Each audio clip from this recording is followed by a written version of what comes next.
For 400 years, the Gravital and the Astromorphs waged war on one another. In the end, though, one of them would come out on top. It was the Astromorphs. The Machine Empire is forced to give up its technological secrets and is dismantled, then dissolved. They are reprogrammed, with their minds being drastically dulled. Debate has raged among the Astromorphs over what needs to be done with the machines. They've spent the past 120 years serving the Astromorphs as tools, but are they too dangerous to be allowed to continue living? It's eventually decided that the machines will be allowed to continue on. They are far too useful to be destroyed. But what is to become of the primitive bug faces? Is it worth keeping such a basic organism around? What use could they possibly have for the Astromorphs? Again, much debate would occur, and eventually they too would be allowed to go on living in the new Empire. The New Empire. Around 6 million years have passed since the Great Astromorph Machine War, and 4 million years since the Age of Reconstruction came to a close. The New Empire is currently made up of 4 different species: the Astromorphs, the Terrestrials, the New Machines, and the descendants of the Bug Faces, known as the Subjects. It seems that there is a strict hierarchy in place. The Astromorphs are at the top, acting as gods. They don't interfere with the goings-ons of the worlds beneath them, instead outsourcing these duties to the ones created from them, the Terrestrials. These spidery beings were made by and from the Astromorphs to watch over their worlds, acting as kings, prophets, caretakers, and even grim reapers as the occasion dictated. They had had their brains shrunken down so that they may cope with life in a gravitational environment. Below the Terrestrials in the pecking order are the Bugfacer-derived Subjects. They seem to make up the bulk of the New Empire. And beneath the Subjects are the New Machines. Due to the war that took place between the Astromorphs and the Gravital, the machines are always treated with a degree of mistrust. Even after 6 million years as citizens, they still haven't managed to live down their ancestors' sins. On one world, where the Subjects are ruled by the terrestrial gods, a mass revolt takes place. The Subjects have rejected them and have chosen to follow one of their own instead. A particularly charismatic and ruthless man with a lust for power has built up his own army and has convinced his folk to rebel.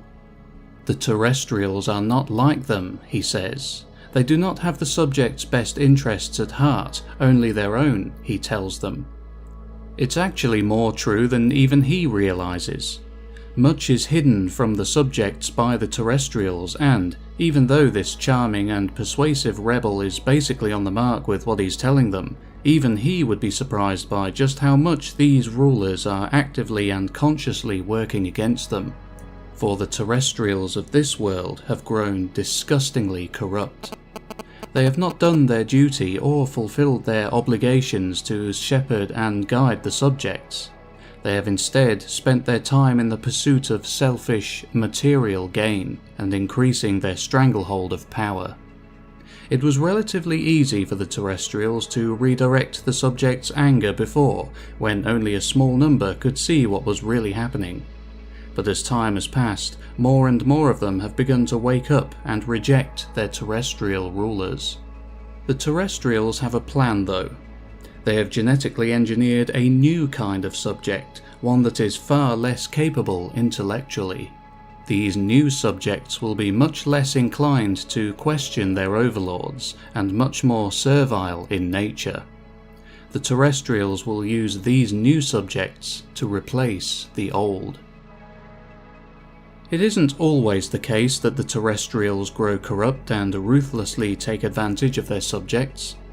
Like most sapient beings in the galaxy, each Terrestrial is an individual and has goals, ideas, and beliefs of their own. As it turns out, some of them are benevolent rulers and genuinely want what's best for their subjects. Hard to imagine, I know. One world is fortunate enough to have such terrestrials running the show, and it's doing rather well. Things aren't perfect here, but it's pretty close. The right balance of freedom and law has been struck, and the subjects are able to live rich, fulfilling lives. The rest of the Empire's worlds fall somewhere in between, but eventually they'll all make it, and when they do, they'll be ready to meet their cousins on other worlds. The new empire now consists of around 900,000 colonies and encompasses planets, planetoids, moons, and particularly large asteroids, these being home to the astromorph gods. With this unimaginable expansion came unimaginable discoveries, some of which pertained to the uncovering of alien life. Of course, alien life had been discovered as far back as the days of the Star People. Finding non-sapient life in the cosmos had long since ceased to be a mind-blowing experience. Intelligent, sapient life, however, was still as rare as it had ever been. As the new empire got closer and closer to the edge of the galaxy, the more clear and strong the signals from a neighbouring civilization became. The signals were emanating from the galaxy next door. Some within the new empire were excited by the prospect of meeting a new, highly advanced species, while others were much more apprehensive. It might be the Q. A probe is sent forth, a living, intelligent probe, a new machine.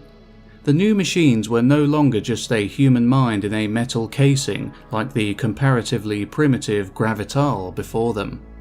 The new machines' bodies were nanotechnological, allowing them to change their physical forms to whim. A new machine was sent forth with a friendly message of greeting. It presented itself to the intelligent species, taking the form of an astromorph god. It was warmly and gladly received. The intelligent species who met the mechanical diplomat were the amphicephali. The amphicephali were a strange species that resembled giant snakes with heads at both ends, one of which had a smaller, retractable body in its mouth, which it would use to interact with the world around it. They were intelligent, peaceful, and welcoming, and in turn were welcomed into the new empire, which from this point on had a new name: the United Galaxies. The amphicephali have made great contributions to the United Empire.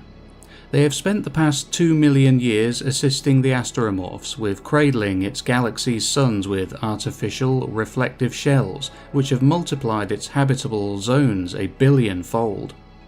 There is now no place within the Milky Way or the nearby amphicephali's galaxy that the astromorphs cannot get to. But all of this activity, all of these signals and broadcasts bathing this corner of the universe attract some unwanted attention. The Q are back. They have seen what the astromorphs and the amphicephali have done to their respective galaxies, and they're not pleased. The Q attempt a takeover, just like the one they embarked upon over 150 million years ago. But this time is different. Last time the Q took humanity by surprise and defeated them in less than 1,000 years. But this new human race is something else entirely. They have intergalactic allies, technology that absolutely rivals the Q's, and what's more, they have been preparing for the Q's return for 150 million years. The Q are easily defeated. It takes less than 100 years for the astromorphs to end the war. Exactly what became of the Q after their defeat is unknown, but one thing is certain: their reign of terror had come to an end.